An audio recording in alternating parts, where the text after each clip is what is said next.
La nourriture essentielle de l'homme, c'est quand même en premier lieu l'amour.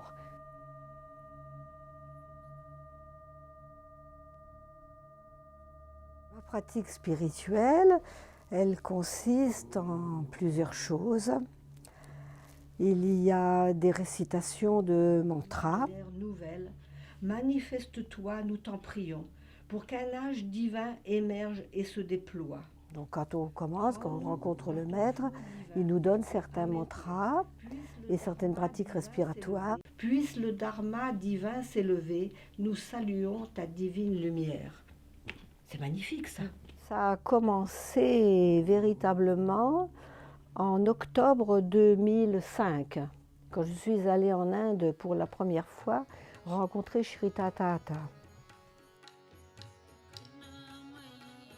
Alors je suis arrivée en Inde, c'était pendant les Navaratris, les 3 derniers jours des Navaratris, donc il y avait des feux sacrés, il y avait beaucoup de récitations de mantras, des pujas, etc. Enfin c'était très animé à l'ashram.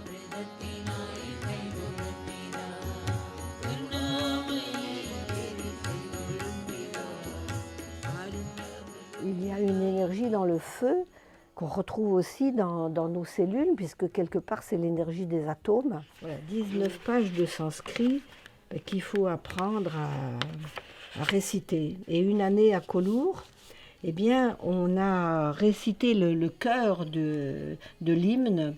On l'a récité 11 fois d'affilée. Ce qu'on honore à travers tout ça, c'est la grande force cosmique. Bon, que certains vont appeler mère divine, que d'autres vont appeler Dieu. Et il a dit, eh bien, le prochain animal qu'il va croiser, il aura sa tête. Ça a été un éléphant, c'est pour ça qu'il a une tête d'éléphant.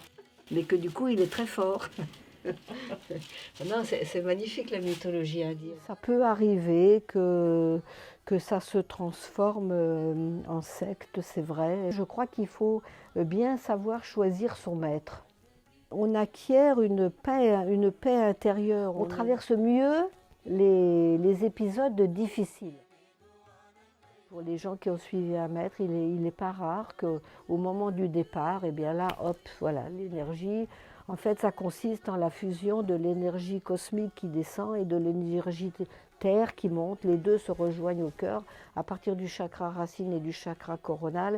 Et là, c'est la grande expansion.